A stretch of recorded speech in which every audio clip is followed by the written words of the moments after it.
श्रीमद् भागवतम भाग्यशाली की कहानी स्कंद एक अध्याय नवम। भगवान कृष्ण की उपस्थिति में भीष्मदेव का निधन। सूत जी ने कहा, हत्या के डर से धार्मिक कर्तव्य के पूर्ण ज्ञान के लिए युधिष्ठिर युद्ध के मैदान में गए, जहां उन्होंने मरते हुए भीष्मदेव को पड़ा हुआ पाया। व्यास धौम्य, जो पांडवों के पुजारी थे, और अन्य ऋषियों के साथ सुनहरे आभूषणों से सजाए गए सर्वश्रेष्ठ घोड़ों द्वारा खींचे गए सभी भाई वहां उनके पीछे चले गए। हे ज्ञानियों, हे ऋषियों, परम भगवान भी अर्जुन के साथ रथ पर उनके पीछे पीछे चल रहे थे और इस प्रकार बहुत कुलीन दिखाई दे रहे थे। वे कुबेर देवताओं के कोषाध्यक्ष और उनके साथियों के समान थे।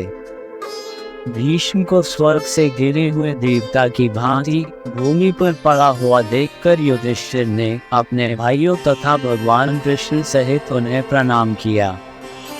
वहाँ विद्वान, धर्मात्मा और राजाओं में से अच्छे ऋषि केवल राजा भरत के वंशजों के प्रमुख को देखने के लिए उपस्थित थे। पर्वत मुनि, नारद, धौम्य, भगवान व्यास, बृहदर्षि, भारद्वाज और परशुराम अपने शिष्यों के साथ वहां थे, जैसे कि वशिष्ठ, इंद्रप्रमथ, गृत्समद, असित, कक्षवान, गौतम, अत्रि और कौशिक जैसे साथी सुदर्शन। हे विद्वान, साथ ही शुकदेव जैसे कई अन्य ऋषि और कश्यप और अंगिरस जैसी अन्य शुद्ध आत्माएं अपने शिष्यों के साथ वहां पहुंचे। वसुओं में सर्वश्रेष्ठ भीष्मदेव समय और परिस्थितियों के अनुसार धार्मिक व्यवहार करना अच्छी तरह से जानते थे। उन्होंने वहां मिले सभी महान और शक्तिशाली लोगों का स्वागत किया। उनकी महिमा को जानकर उन्होंने भी पूजा में हृदय में स्थित ब्रह्मांड के भगवान कृष्ण का स्वागत किया, जो अपनी आंतरिक शक्ति के माध्यम से अपना रूप प्रकट करते हैं। भीष्म ने सभा के प्रति प्रेम की भावना से अभिभूत होकर और परमानंद के आंसुओं से अभिभूत होकर पास ही मौन बैठे पांडु पुत्रों को बधाई दी।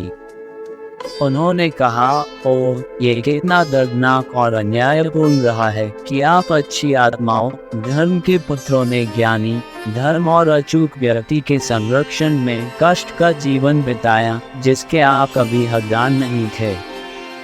महान पांडु की मृत्यु के बाद मेरी पुत्रवधू कुंती को, जिसके छोटे छोटे बच्चे थे, बहुत कष्ट सहना पड़ा और लड़कों के बड़े हो जाने के बावजूद वह जारी रहा। मुझे लगता है कि सारी अप्रियता समय के कारण है, जैसे अपने शासक देवताओं के साथ पूरी दुनिया की तरह हवा द्वारा उड़ाए गए बादलों की तरह उसके नियंत्रण में आ जाते हैं। और जहां धर्मराज के पुत्र युधिष्ठिर और अपनी शक्तिशाली गदा के साथ भीम, गांडीव लिए हुए अर्जुन और हमारे शुभचिंतक भगवान कृष्ण हैं, क्या उसे समय के प्रभाव से भगा दिया गया है? उसकी योजना के बारे में कोई नहीं जानता। हे राजा, यहाँ तक कि विस्तृत जांच में लगे महान दार्शनिक भी हतप्रभ हैं। इसलिए हे भरत के सर्वोत्तम वंशजों, मैं आपको विश्वास दिलाता हूँ कि यह केवल उनकी भविष्यवाणी और उनकी इच्छा का जादू था।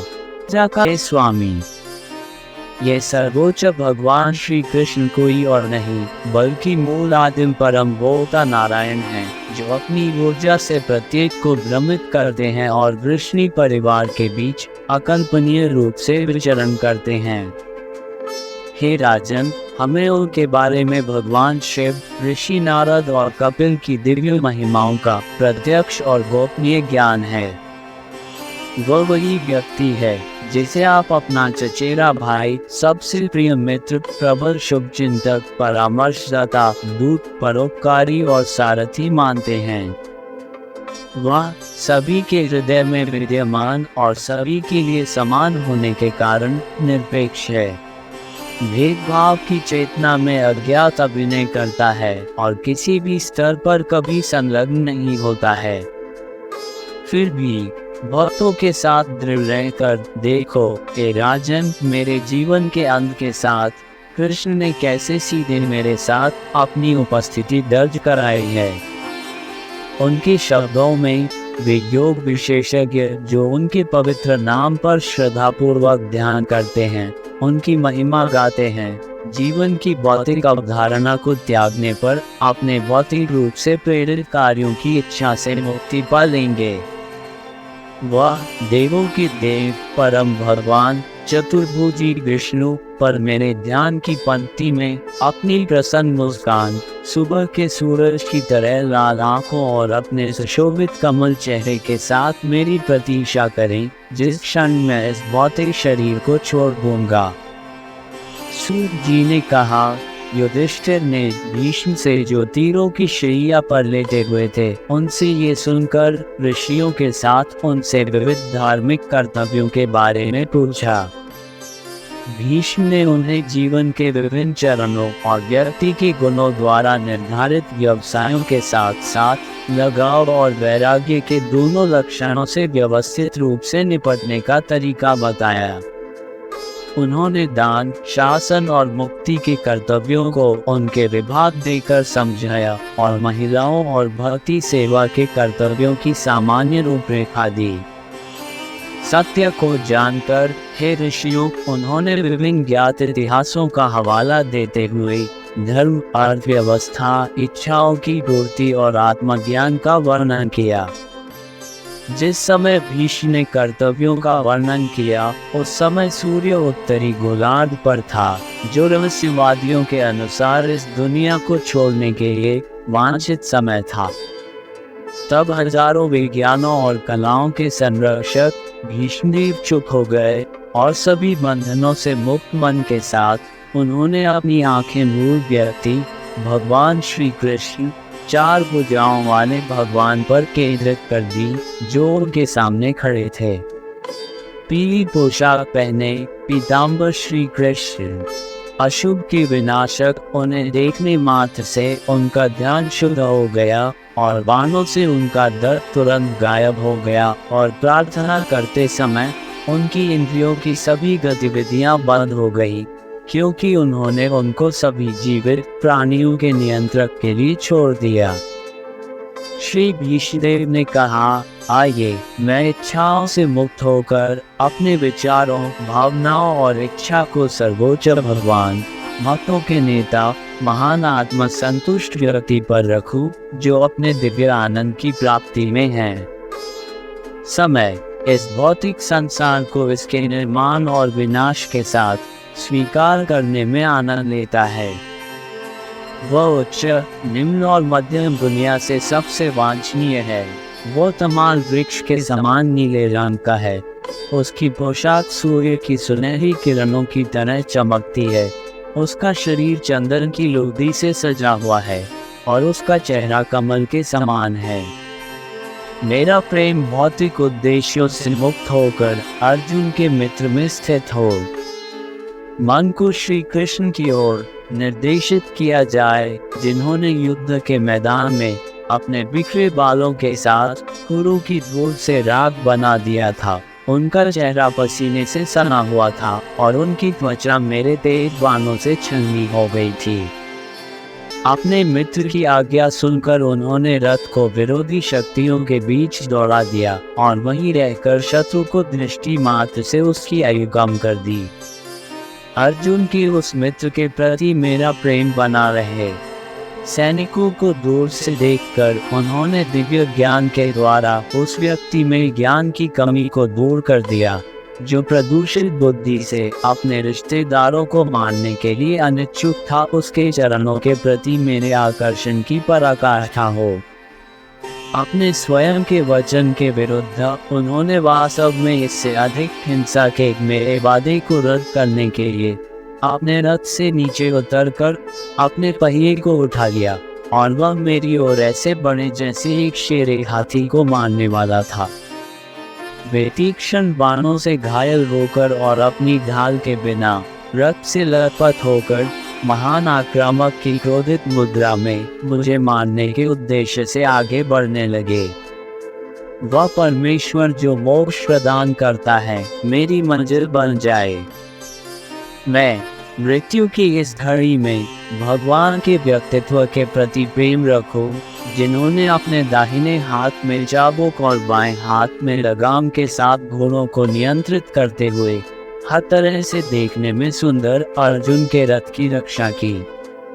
उन्हें देखकर ही इस संसार में मरने वालों को अपना मूल स्वरूप प्राप्त हुआ। उनके परम उत्साही आकर्षक कृत्यों और मधुर मुस्कान की आकर्षक गतिविधियों को देखकर मैंने पाया कि ब्रजधाम की गोपियां अपने मूल स्वभाव परमानंद में उनकी नकल कर रही थी।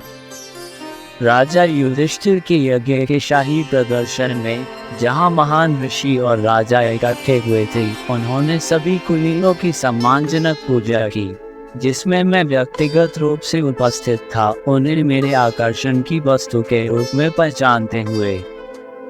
वह जो अब मेरे सामने उपस्थित है, मैं जानता हूँ द्वैत की गलतफहमियों से मुक्त होने के अवशोषण का अनुभव करने के बाद वह बदर शरीर का अजन्मा व्यक्ति है, जो एक होते हुए भी हर कोण से अलग दिखने वाले सूर्य की तरह है।